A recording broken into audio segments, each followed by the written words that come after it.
Bon, juste une petite précision pour notre travail. À partir de vendredi, vous aurez sur le site fff.fr, comme on l'avait pour l'euro, jour par jour, tous nos programmes. Et s'il y a des modifications, elles seront systématiquement sur ce programme. Donc à la page d'accueil fff.fr, médias bleus, vous avez tout. Et le premier rendez-vous lundi, la conférence de presse devait être à 15h15. Je vous donne rendez-vous à 14h30 pour rebalayer un peu tout notre programme de préparation et préciser un certain nombre de choses sur nos conditions de travail. Voilà. Je crois que les télés souhaitent qu'on Didier redise les 30 noms préalablement. Oui, oui ou non? Oui. Oui. Alors, il fait comme s'il ne connaissait pas. Ils ne connaissent pas. On va découvrir. Donc, alors la liste des 23 joueurs qui représenteront la France à la Coupe du Monde de la FIFA Brésil 2014. Gardien de but, Michael Landreau, Hugo Loris, Steve Mananda. Défenseur, Mathieu Debuchy, Lucas Digne, Patrice Evra, Laurent Koscielny, Eliakim Mangala, Bakary Sagna, Mamadou Sakho, Raphaël Varane. Milieu de terrain, Johan Cabaye, Clément Grenier, Blaise Matuidi, Rio Mabouba, Paul Pogba, Moussa Sissoko, Mathieu Valbuena. Attaquant, Karim Benzema, Olivier Giroud, Antoine Griezmann, Loïc Rémy, Franck Ribéry. Et les 7 réservistes, Rémi Cabella, Maxime Gonalon, Alexandre Lacazette, Loïc Perrin, Stéphane Ruffier, Morgane Schneiderlein, Benoît Trémouninas. C'est un peu difficile à prononcer. La première question, Olivier Le Foll, Télé. Bonsoir Didier. Bonsoir. Antoine Griezmann et Lucas Digne ne comptent qu'une sélection chacun. Dans quelle mesure c'est un risque ou pas d'ailleurs de les emmener en phase finale de Coupe du Monde? Les risques peuvent être avec un joueur aussi qui a 30 ou 50 sélections. Évidemment, un joueur qui n'a pas d'expérience, pour qu'il puisse en acquérir, c'est lui donner du temps de jeu et qu'il ait l'expérience d'une grande compétition. Parce que certains d'entre eux, ça va être la première. Donc ça doit leur permettre aussi pour le futur de se préparer, même si en tant que sélectionneur, on laisse un peu plus de marge à l'erreur par rapport à un joueur qui a peu d'expérience par rapport à un autre joueur qui a déjà un vécu et plus de sélection. Mais ces joueurs ces deux-là et d'autres qui ont peu de sélection, ils ont aussi autour d'eux des joueurs qui ont déjà un vécu, qui ont déjà joué plusieurs compétitions, qui ont accumulé de l'expérience, ce qui permet d'avoir un groupe équilibré. Vincent Duluc, l'équipe. Oui, Didier, les 23 étaient parmi les 24 de France-Pays-Bas. Bon, tu l'avais déjà un petit peu laissé entendre finalement dans quelques phrases, on y reprend. Mais est-ce que ça veut dire que rien ne peut te faire changer d'avis, ou est-ce que ça veut dire que tu sais depuis longtemps où tu vas? Je sais depuis longtemps qu'on va aller au Brésil. Enfin, depuis le 19 novembre, je connais le groupe de joueurs, même si, pour reprendre une expression de Benavou, j'en ai brassé pendant 2 ans. Évidemment, beaucoup plus dans la période où on a eu la tournée en Amérique du Sud. J'en ai laissé certains volontairement aussi à la maison pour en voir d'autres. Mais avec mon staff, on les connaît, sur les footballeurs bien évidemment, mais aussi sur le plan humain. Donc aujourd'hui, je suis dans une logique sportive, en sachant que je ne fais pas une liste pour 3 jours ou pour 10 jours. Et c'est pas la même chose parce qu'on est parti pour être au minimum, et j'espère plus, 5 ou 6 semaines. Donc évidemment, de bien connaître les joueurs, c'est une chose, de bien connaître les hommes, ça nous permet de mieux appréhender et d'avoir une image bien précise sur chacun d'entre eux. Grégory Novak, Canal+. Didier, pour décider d'annoncer 23 plus 7 noms, vous avez évoqué notamment le facteur humain. Quel a été le poids du passé, et notamment les listes de 98 et de 2008? Est-ce que ça a compté dans votre réflexion? Oui, c'est l'expérience qu'on appelle. Je l'ai vécu en tant que joueur, pas en tant que sélectionneur, puisque je le suis depuis 2 ans, mais j'ai été toujours convaincu au fond de moi que il y a la logique sportive. On ne sait jamais ce qui peut se passer. Et la logique humaine qui est de faire les 23.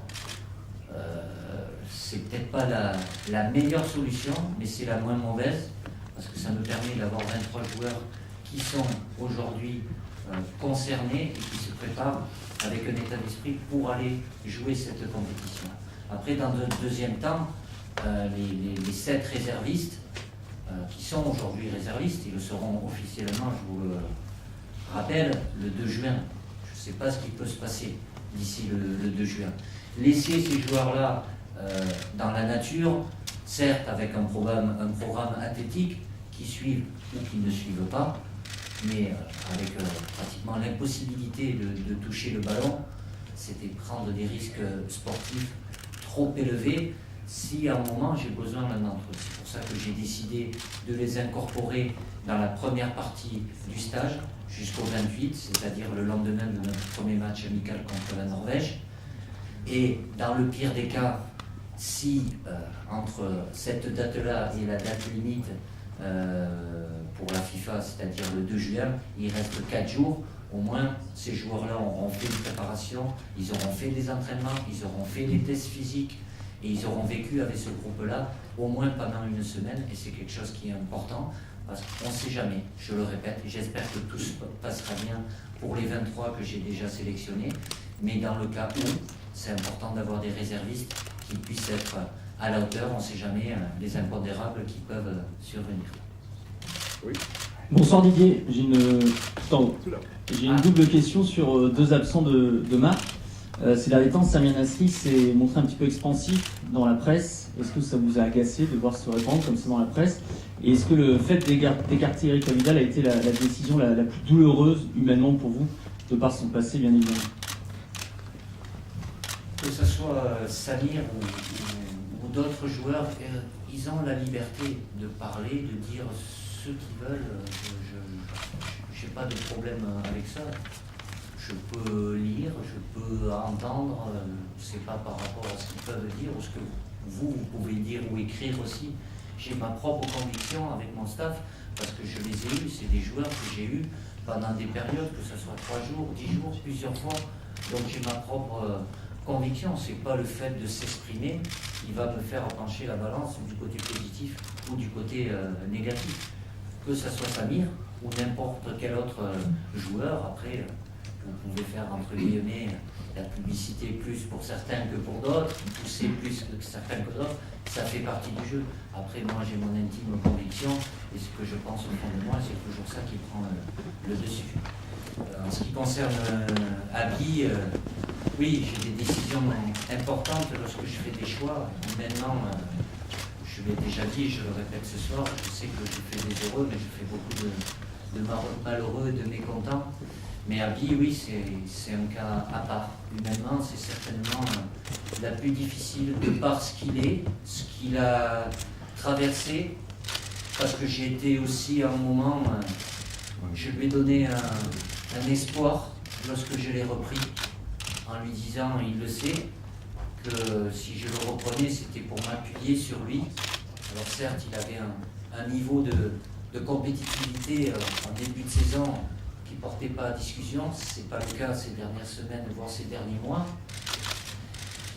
Et par rapport à ça, voilà, il y a aussi un peu l'historique des joueurs qui a statut, parce que c'est un joueur qui a statut, qui a un vécu. Quand vous avez entre guillemets 100%, vous êtes acteur, voire capitaine, vous jouez et vous vous retrouvez certes dans un groupe, mais sans jouer, je suis convaincu que ce n'est pas une bonne chose. Et ajouter à cela le fait aussi de pouvoir préparer ce qui nous attend aussi derrière, C'est pour ça que j'ai choisi aussi un joueur comme Eliakim, qui a été très bon le match contre les Pays-Bas, qui est certes beaucoup plus jeune, qui a moins d'expérience, mais ça doit lui permettre aussi et doit lui servir pour les échéances futures. Daniel Degor, l'équipe. Oui Didier, sur les 20 joueurs de champ, il y en a 3 qui ont très peu joué depuis le dernier rassemblement, Rio Mavouba, Loïc Rémy et Clément Grenier, notamment à cause de blessures. Ce sont des joueurs, on ne sait pas trop où ils en sont physiquement aujourd'hui, notamment Loïc Rémy et Clément Grenier. Est-ce que les 10 premiers jours vont te servir à les jauger un peu et éventuellement à les remplacer par un des 7 réservistes? Je ne pars pas avec l'idée de les remplacer. Aujourd'hui, il y a des temps de jeu, il peut y avoir des blessures qui se produisent en début de saison. Voilà, on va avoir une image de chaque joueur qui est sélectionné, et là, j'annonce les 30, avec des temps de jeu, les périodes où ils ont été blessés par rapport à l'accumulation de fatigue ou pas. Donc on adaptera aussi la préparation par rapport, elle sera pratiquement individualisée.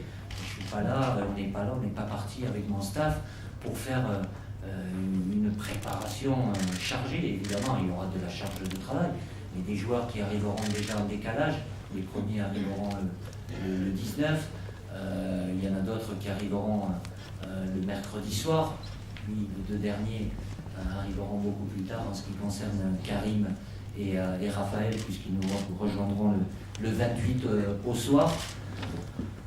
Après, si j'ai des éléments qui me font penser que ces joueurs-là ont un souci et qui ne peuvent pas être aptes et à 100%, les réservistes sont là pour ça aussi. Mais aujourd'hui, je n'ai pas d'éléments qui me permettent de dire qu'ils viennent là, mais si ça ne va pas, je les change.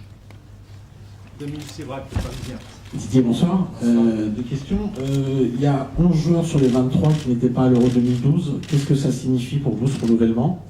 Et la deuxième question, c'est parmi les réservistes, il y a 3 joueurs qu'on n'a jamais vus en bleu. Est-ce que vous pouvez me donner un mot sur Schneiderlin, celui qu'on connaît un peu le moins? 11, c'est ça qui n'était pas là.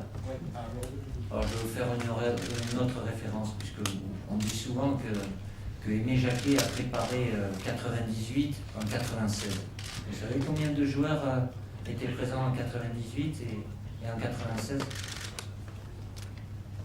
peu près pareil, une dizaine. Il y a du changement. Après, quand il y a un changement de sélectionneur, là c'était pas le cas. Ça peut arriver, c'est des joueurs qui évoluent pas comme on le souhaite, d'autres qui se révèlent. Voilà, l'important, c'est d'être performant. C'est beaucoup? Oui, ça peut. Quand j'ai pris ma fonction il y a 2 ans, je vous l'avais dit, des joueurs qui avaient 50 sélections, quand vous avez 50 sélections, c'est que vous avez un vécu. Il y a 12 matchs à peu près par saison. Ça fait le joueur qui est là, au moins, sur 5 ans, qui est là régulièrement, quoi. Et moi, j'avais énormément de joueurs entre 0 et 20. Et plus dans la première dizaine que dans la deuxième. Ça veut dire que c'est des joueurs qui sont venus, qui ont joué, qui n'ont pas joué. Et ça a changé. Il n'y a pas eu d'équipe type ou des joueurs, peut-être comme sur des générations comme il y a eu en 82, qui étaient là, il y en avait peut-être 15, 16, 17, 18, ou ma génération aussi, qui pendant 4, 6 ans, 8 ans, et vous arrivez à un compteur à plus de... Vous vous rapprochez de la centaine, vous dépassez largement les cinquantaines. Aujourd'hui, il y en a quelques-uns, il y en a d'autres qui en ont beaucoup moins. Donc voilà. Après, ce qui ne veut pas dire que ces joueurs-là vont être absolument présents à l'Euro 2016. On ne sait jamais ce qui peut se passer. Mais quand je les sélectionne aujourd'hui, c'est en pensant aussi à cette échéance-là, tout en considérant aujourd'hui qu'ils sont compétitifs et qu'ils peuvent apporter déjà aujourd'hui quelque chose à ce groupe. 2 questions à gauche, là. Et la deuxième?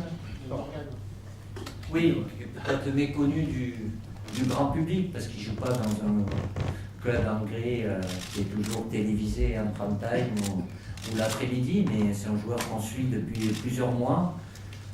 C'est pas forcément moi ou Guy Stéphane, mon adjoint, qui nous déplaçons.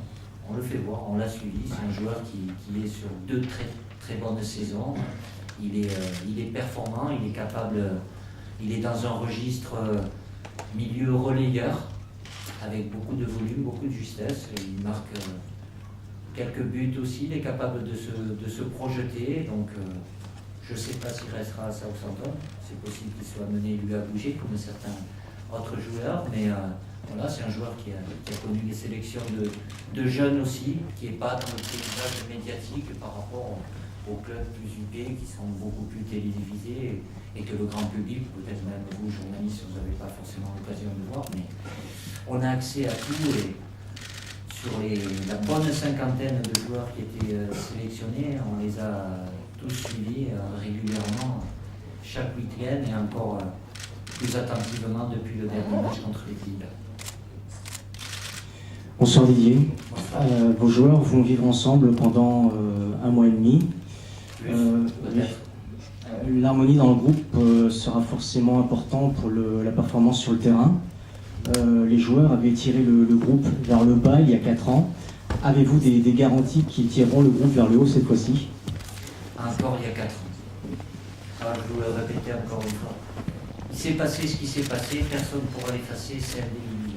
Moi, je ne suis pas là pour préparer la Coupe du Monde 2014 en me disant oui, mais il y a 4 ans, il s'est passé. Aujourd'hui, voilà, on est dans une situation où on a une Coupe du Monde au Brésil qui nous attend et de partir avec les meilleures intentions. Évidemment que de vivre pour un match amical 3 jours, pour une double confrontation 10 jours, et là partir au minimum pour 5 ou 6 semaines, c'est pas la même chose. Et sur un plan humain, évidemment, de vivre tout le temps aussi longtemps, avec des caractères, des personnalités, chaque jour qui passe, avec des joueurs qui jouent, des joueurs qui vont peu jouer, des joueurs qui vont pas jouer, je sais pas lesquels, mais il y en a qui joueront pas. Forcément, ça demande une harmonie, un côté aptitude à vivre ensemble, et surtout de passer avant tout l'intérêt collectif. Ils ont tous envie d'être importants. Et si je les ai sélectionnés aujourd'hui, ils sont tous importants. Même celui qui ne jouera pas du tout. Il y en aura peut-être plusieurs, mais ils seront importants dans le groupe. Et on veillera avec tout mon staff, faire en sorte de perdre personne, parce que c'est difficile, et je sais de quoi je parle, quand vous êtes sélectionné et que vous ne jouez pas, vous n'êtes pas actif, vous n'êtes pas sur le terrain. Mais je ne sais pas pour autant que j'ai la prétention de dire qu'il ne va rien se passer. Il peut se passer, il va se passer. J'espère qu'il va se passer des choses positives. Parce qu'on est là pour vivre des émotions, pour faire vibrer des gens aussi, et pour nous aller au bout de nos intentions. Didier, bonsoir, Axel Capron, Sports.fr. Quand tu disais de Samir que ça se voyait quand il n'était pas content d'être remplaçant, ça veut dire... J'ai dit ça se sent, mais ça se ressent. Ça se sent et ça se ressent dans le Vous avez retenu que ça, mais j'ai dit des choses aussi avant. Oui, mais est-ce que ça veut dire que ta décision, tu l'as prise très tôt finalement, ou est-ce que tu as quand même hésité au regard de sa fin de saison? Je vous l'ai dit depuis le mois de mars, le dernier match, je ne suis pas sur la forme du moment. Parce qu'une saison, elle est sur 10 mois. On peut avoir une dernière impression sur un dernier match, qui peut, c'est la vérité, d'un match. Alors on retient plus celle-là que celle qu'il y a eu il y a 3 mois ou il y a 4 mois, ce qui ne veut pas dire que Samir n'a pas été performant avec son club il y a 3 mois ou il y a 4 mois ou il y a 6 mois. J'ai retenu la fin de ce que j'ai dit. J'ai aussi parlé en tout premier lieu que c'était un joueur de qualité, et il a beaucoup de qualité, mais qu'aujourd'hui, ses performances en équipe de France, elles ne sont pas à la hauteur de celles qu'il réalise avec Manchester City. Et au fait, du statut. Il est important là-bas, il a un statut de titulaire. En équipe de France, ce n'est pas le cas. Et par rapport à ça, c'est pas évident. C'est pas le seul joueur qui est dans ce cas-là. Et j'ai des joueurs sélectionnés qui sont titulaires dans leur club et qui sont même capitaines et qui peuvent se retrouver dans un rôle de remplaçant en équipe de France. C'est pas facile à vivre. Plus pour certains que d'autres. Une bonne dizaine de questions encore, on va essayer de faire un peu plus vite. D'accord. Jérôme Sillon, RMC BFM. Bonjour Didier. Le profil des réservistes, 3 d'entre eux n'ont donc pas la moindre sélection. C'est plus facile de leur faire comprendre qu'ils seront donc réservistes, qu'ils n'iront pas au mondial. C'était le profil aussi, c'était important. Quand quand on fait des choix, on pense un peu à tout. Maintenant, c'est pas facile. C'est pas la meilleure place, mais eux, ils sont là. Il y en a d'autres qui pouvaient y être. Qui ne soient pas ravis à 100%, bien évidemment, mais c'est des joueurs, on ne sait jamais ce qui peut se passer, qui peuvent s'y retrouver aussi dans la liste de 23. Après, c'est plus le profil des joueurs, le poste qu'ils occupent, la polyvalence aussi, parce que même si j'ai la possibilité d'avoir 7 réservistes, je ne peux pas couvrir tous les postes. Donc il y a des choix aussi, mais évidemment, comme ils vont vivre avec nous, il y a certains joueurs, si je ne les ai pas pris dans les 23, pour moi, c'était inconcevable que je les prenne en tant que réserviste, parce qu'ils ont déjà vécu en équipe de France, ou ils sont déjà venus avec moi, je ne peux pas les faire passer du côté des réservistes. Donc j'ai fait des choix aussi en fonction de ça. Mohamed Ali, France O. Bonsoir. Bonsoir Didier. Il y en a plus ça. Pardon, je Ici. Ah oui, pardon. Bonsoir. Bonsoir. Alors, Alexandre Lacazette a réalisé une très bonne saison. Visiblement, ça a été vu. Vous l'avez retenu. Il est dans la liste des 30. Oui. Mais qu'est-ce qui vous a décidé à le mettre dans la liste des réservistes? Ça, c'est ma première question. La seconde, c'est à propos de Dimitri Payet. Qu'est-ce qui lui a manqué pour être de cette liste? Là, vous me demandez des choses, c'est comparer des joueurs. Évidemment, il y a eu des discussions et il y a eu des choix plus difficiles par rapport entre deux joueurs au même poste. Mais en ce qui concerne Alexandre, s'il est là, c'est que j'ai confiance en lui. Certes, il n'est pas dans les 23, mais il est dans les 30. Après, voilà, ça peut se jouer des fois à peu de choses. Et ceux qui n'y sont pas, parce que j'estime que ceux qui y sont, ils ont quelque chose en plus. Que ce soit par rapport à Dimitri ou d'autres. Guy Citruc. Bonsoir Didier. Oui. Tu m'avais demandé de te reposer la question il y a quelques mois. Et laquelle tu m'as posé ta question? Toute la twittosphère est suspendue à tes lèvres. Les Bleus auront-ils le droit de tweeter pendant la Coupe du Monde? Je ne peux pas te répondre aujourd'hui. Encore? Mais non, mais avant les joueurs, ils apprennent ceux qui sont sélectionnés là, mais je ne vais pas vous parler de quelque chose avant que je leur ai parlé directement à eux. Mais j'ai bien réfléchi. Je vais d'abord leur annoncer, mais vous saurez. Après que eux le sachent de ma propre voix. Rodolphe Gaudin, France 2. Didier, Oui. excuse-moi, juste pour revenir, je pense peut-être une dernière fois sur le cas Samir Nasri, j'ai bien compris que comme remplaçant, Samir Nasri n'est peut-être pas le joueur idéal à tes yeux, mais il y a beaucoup de choses qui... C'est la fin. C'est la fin, c'est déjà pas mal, j'ai retenu au moins ça. Ben oui, Mais il y a beaucoup de choses, Didier, qui se disent sur Samir Nasri. Alors, moi, je sais pas, moi, comme mes collègues, on aimerait peut-être savoir quelle est la part du fantasme ou de la réalité. Est-ce que, au niveau de son état d'esprit, est-ce qu'il n'a pas fait beaucoup de rassemblements sous ta direction? Est-ce qu'à un moment, l'histoire a déraillé? Et si oui, à quel moment? Sur son état d'esprit, uniquement, ça, je te parle. vous voulez tout savoir, je sais bien. Pour savoir, un minimum, il y a tellement de choses qui se Non, mais- racontent. Et lui passe son temps à défendre le fait qu'il a de jamais de toute problème. façon, que je dise quelque chose ou que je dise pas, de toute façon, vous êtes libre d'interpréter ou de... Voilà, là, je vous dis quelque chose de concret. Je vous prends 3 aspects. Bon, tu retiens le dernier. Libre à toi. Après, Samir, je ne vais pas faire toute la confiance sur lui, je l'ai eu sur 7 rencontres, 4 rassemblements. Voilà. Je l'ai vu rentrer, je l'ai vu débuter, je l'ai vu ne pas jouer. C'est tout. Comme d'autres joueurs, peut-être plus, peut-être moins. Voilà, je ne vais pas après rentrer dans des considérations, il paraît, il semblerait. De toute façon, j'ai dit ce que j'avais à dire. Après, je vous laisse libre de pouvoir interpréter. Et même si j'avais rien dit, vous aurez interprété de toute façon. La route 3 tout au sport, non? Didier, Ciao. bonjour. Question sur Paul Pogba. Oui. Il peut être un des étoiles de cette Coupe du Monde. Il devait être l'étoile du mercato. Au contraire, la Juventus vient de dire qu'il est intransférable. Il a dit qu'il veut rester. Est-ce que c'est une chose qui est très bien pour toi, comme ça, un joueur qui pouvait être vraiment dans tous les rumeurs, il va être C'est tranquille. dangereux ça, car un club dit qu'un joueur est intransférable, en général, c'est que le prix il augmente très très haut. Et pour toi, ce serait C'est mieux comme un président qu'il dise pas. qui dit non, mon entraîneur, j'ai confiance en lui. c'est là où il faut commencer à se dire oula. Oui, mais attention, le parce vent que tourne. les présidents fédéraux font faire ça toi. Je connais le club où il est, donc ils tiennent à lui, je le sais, j'ai pas eu besoin d'attendre la confirmation. Je sais que la Juventus tient énormément à Paul Pogba. C'est un jeune joueur qui a beaucoup de qualité, qui a fait une très bonne saison avec la Juventus. Il peut être amené à bouger. Aujourd'hui, il a fini sa saison, enfin il la finira, mais il est fini pour eux, avec la Juventus. Voilà, il va venir dans un groupe pour préparer le Coupe du Monde. Est-ce qu'il a l'esprit libre ou pas? Je connais suffisamment Paul, quand il est sur le terrain, il pense surtout à jouer, à gagner et à être le meilleur possible. Après, c'est pas dit que lui ou d'autres joueurs, il y ait des sollicitations, quelques appels de conseillers voire d'autres, qui peuvent être amenés à devoir changer de club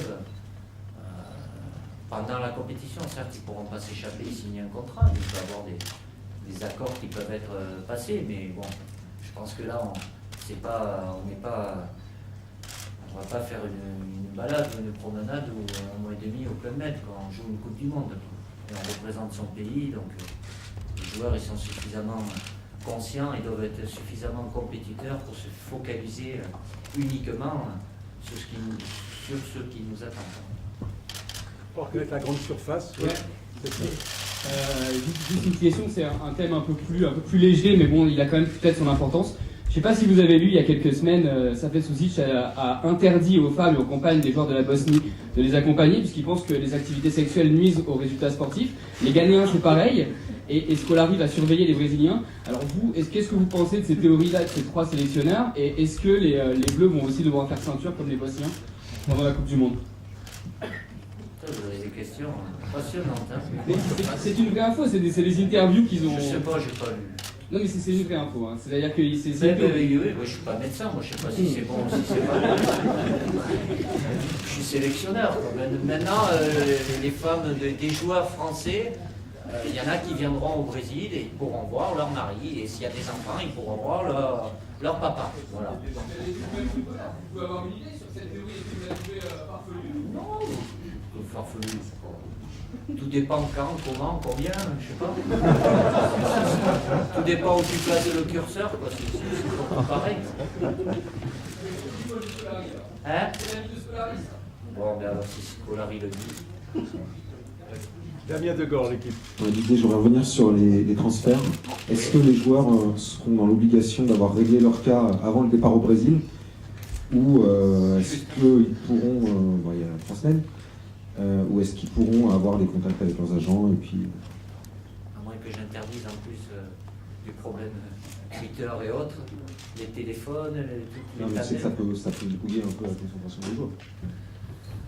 On est dans un monde aujourd'hui, avant il y avait les téléphones de l'hôtel, je pouvais peut-être à la limite condamner les lignes téléphoniques, mais là, voilà, je ne vais pas les couper, je ne veux pas qu'ils soient coupés du monde extérieur. Après, c'est à eux de faire la part des choses. Évidemment que c'est mieux qu'ils soient tous dans la tranquillité, mais je sais très bien que ça ne sera pas le cas. Et il y en a qui régleront leur cas peut-être ou leur situation après la Coupe du Monde.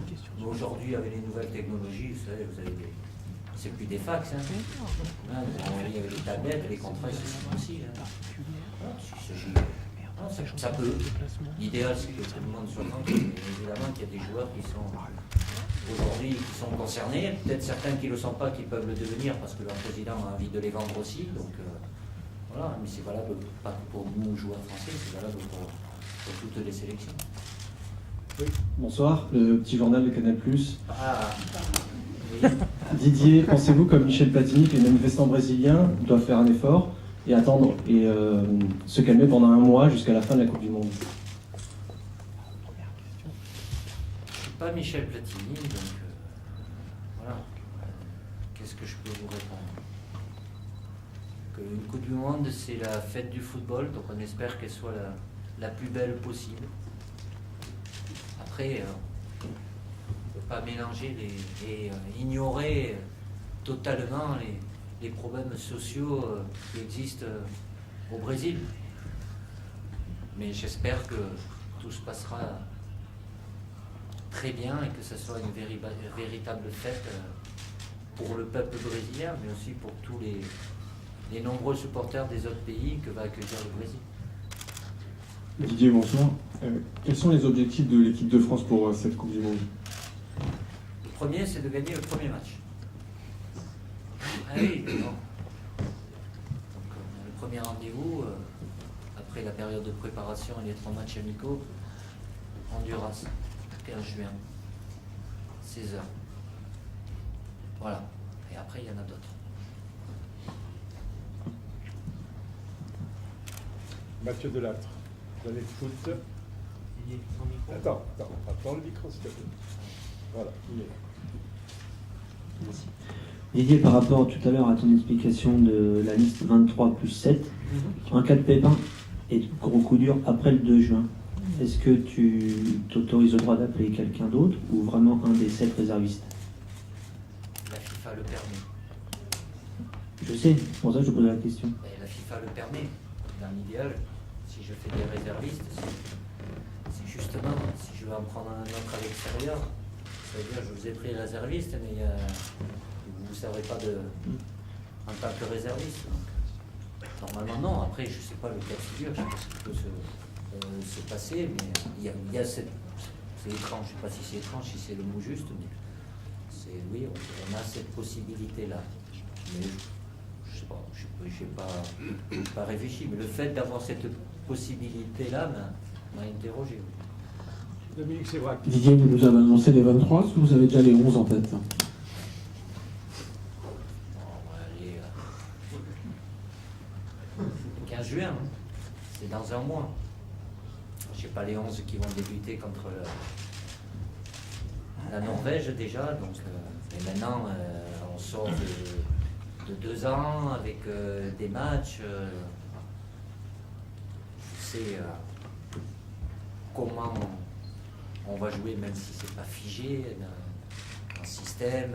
Après, le choix des joueurs, il peut avoir, oui, toujours 1 ou 2 interrogations, à condition que tout le monde, les 23 qui sont là, soient 100% et disponibles. La dernière question pour Mohamed Ali, France O.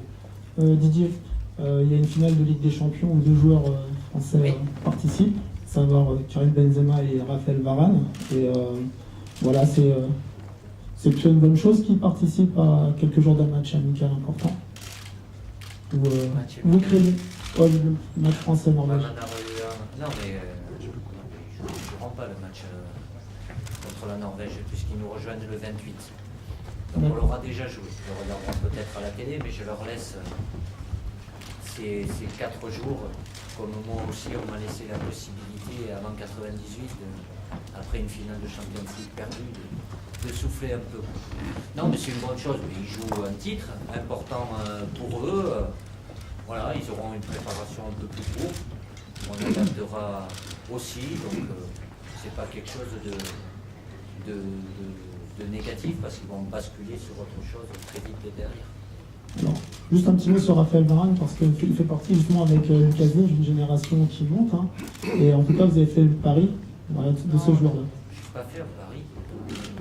Je ne suis pas là pour faire des paris. Après, tout le monde peut avoir une analyse sur un joueur qui est différente. Là, on parle de Raphaël Varane qui a plus de 20 ans, qui joue au Real Madrid depuis 2 saisons, certes avec une blessure importante cet hiver, mais voilà, on n'est pas dans un club comme le Real Madrid à 20 ans et jouer par hasard. Merci à tous et merci à TF1 pour son accueil.